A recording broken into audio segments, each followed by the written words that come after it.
the new WBO welterweight champion. Thank you, Paul. You saved me coming up here. I've been up here for 2 hours. Congratulations. Great job. Real quickly, I just want to tell Paul and George Peterson, his trainer, and hey, George, congratulations. Thank you, sir. Okay.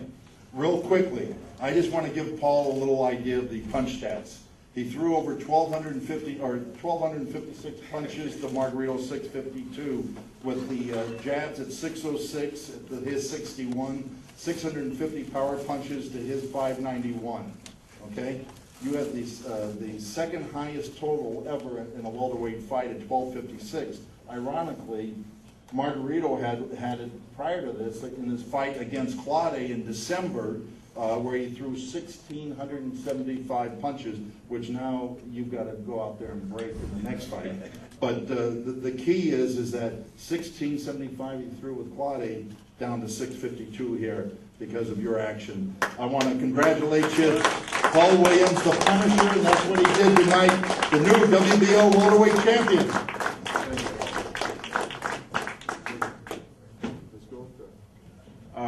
I'd like to say, I'd like to thank God that He gave me the strength to come out here and put on a nice performance for y'all ladies and gentlemen.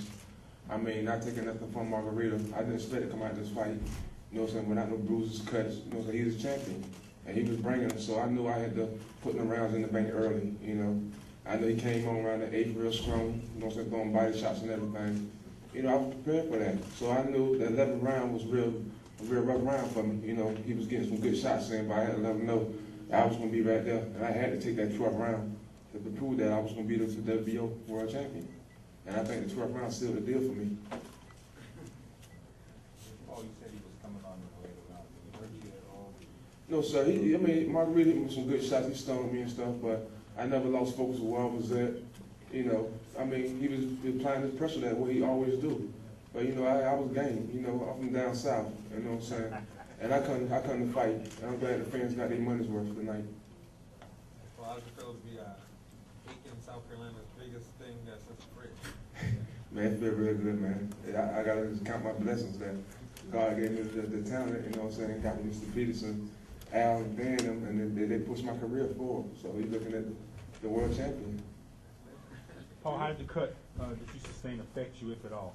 You know, I knew I was cut because blood was going down in my eye, but I couldn't let Margarito know that. You know, I had to just do what warriors do, just go through it. I mean, the blood was dripping. Actually, he hit me in the eye, and it cleared it up for the blood. You know, cleared the blood out my eye. So I was kind of glad for that. But other than that, you know, I just had to push through. I know Mr. Peterson got the best cut, man.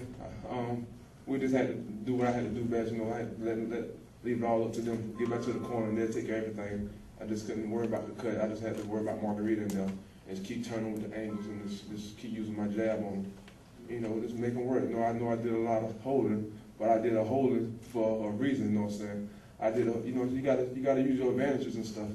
And you gotta use whatever it takes to win, to become a champion. So I had to tie him up, you know, so he couldn't get his punches in like he wanted to. Frustrate him in there.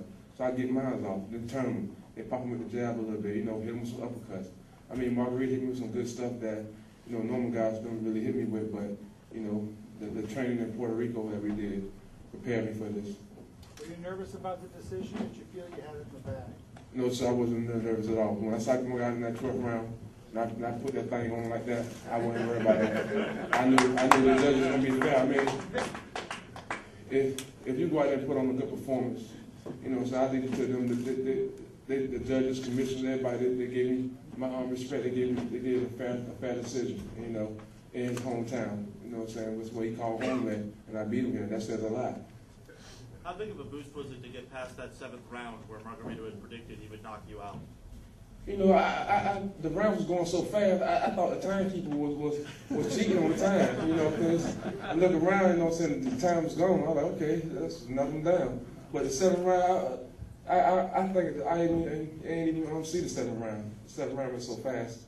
I mean, I know he was talking about knockouts. I mean, my condition and Margarito's condition that we both trained for, the knockout was going to be real hard because we both was in top shape.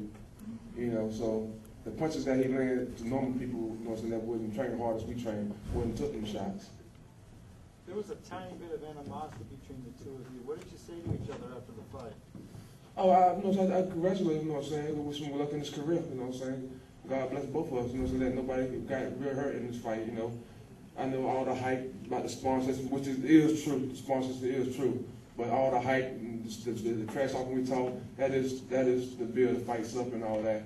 I would never disrespect nobody. I would want him to disrespect me. So I take my hat off to Margarito as being the world champion, but I'm the new world champion. How do you compare his punching power? So, How do you compare his punching power to other fighters that you faced before? I mean, I can't really say. Margarito, he got good punching power. Walter Matisse had good punching power, but I mean, the shots when they land on me, I guess because I move so much, and when I get hit with a shot, it looks like I'm really hurt because I be off balance and stuff because I be moving with it. But you know, I don't be off. That's why I come back and throw punches. You know what I'm saying? Sometimes the judges probably say, "Oh, he got hit with a shot. He may be hurt." You know what I'm saying? But it's not that. It's that I just be moving and stuff, and I'm so tall and lanky. And when I move, you know what I'm saying, it look like I got really hit with a hard shot, but it don't be hard. But he had good power. You know, he came to bring it. You know, and I was there. You know, bringing it back with him. But you know, like I said, I took my hat off to the man. He fought. You know, so I didn't come out this fight. You know what I'm saying, looking all pretty like I came into this fight. It was a war. What did the corner tell you in the 11th round before you went out of the fight? Sir? What did your corner tell you in the 11th round before the final round? Mr. Peterson told me he's gonna be coming. You know what I'm saying? He's gonna be coming. He's gonna be swinging for the fences to try to get you out of there. So I knew, you know what I'm saying, that 11th round was real tough. So I knew that 12th round, I had to take that 12th round. I had to suck it up. You know, I had to come out there doing my jab real quick. I had to get the rounds in. You know, I had to get that 12. That 12 was the most important round to me. You know, it sealed the deal for me. Yes, sir. Paul, the Sir? fact that they had Margarito as the most feared man in the division, and he gave you the opportunity to fight. He didn't do like some of the other fighters did, duck away from the mandatory fight. The fact that you won this fight, do you think the other fighters in the division are going to be like afraid of you now? They're going to be shying away, so like, maybe we better leave him alone. You see now, sir, I got a belt. You know, I'm the world champion, so they're going to have to see me one way or another. Because I'm coming for all the big belts. You know, I want to get all the titles. I want to be, I think we should go back to the old days. Should be #1 champion in each weight class.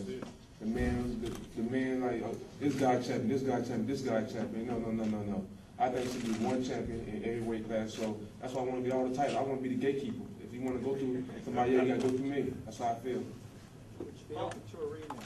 Yes, sir. I mean, whatever Mr. Peterson, Dan Goosen, Al Heyman, whatever they got in mind, I'm game for whatever. Well, you did a much better job staying on the outside and jabbing than a lot of folks thought you would, because you like to fight on the inside a bit. Was there times in the fight where you thought, I got to suck it up and stay outside because I'm getting out of my fight plan here? Yes, sir. You know what I'm saying? That's why I caught some shots in there, you know. My natural instinct was going, okay, man, he hit you with some shots, man. Come back and hit him with some shots, let him know that I'm going to be right there. So, but I had to think, you know, hold up, you can't go in there slow. This guy's very powerful. You know what I'm saying? So you got to use your mind. You got to just keep turning and use that jab on him. It was time that I want to get in there and bang all night long, but, you know, he was throwing good body shots, you know what I'm saying? So I had to suck it up and throw some body shots to him. So the angles, I think the angles that I was doing in the movement and keeping him on the outside of the jab, that won it over too for us. Would you like a rematch? Like I say, sir, whatever Mr. Peterson, Dan Goosen, Al Heyman, whatever they got in mind for me, I'm just a fighter. So I fight anybody, anywhere, anytime. It's all on them to make the call, sir. Well, how do you think you'd match up with Mayweather? Mayweather? I think I match up good with Mayweather. You know, that'd be a good fight. You know what I'm saying? To Mayweather, you got to fight Mayweather. You can't box Mayweather. He's too smart, too slick, too fast. You got to put that pressure and make him fight. And he know that a guy like me gonna fight. I ain't gonna sit down and want to slip and slide with him. I'm gonna make him fight.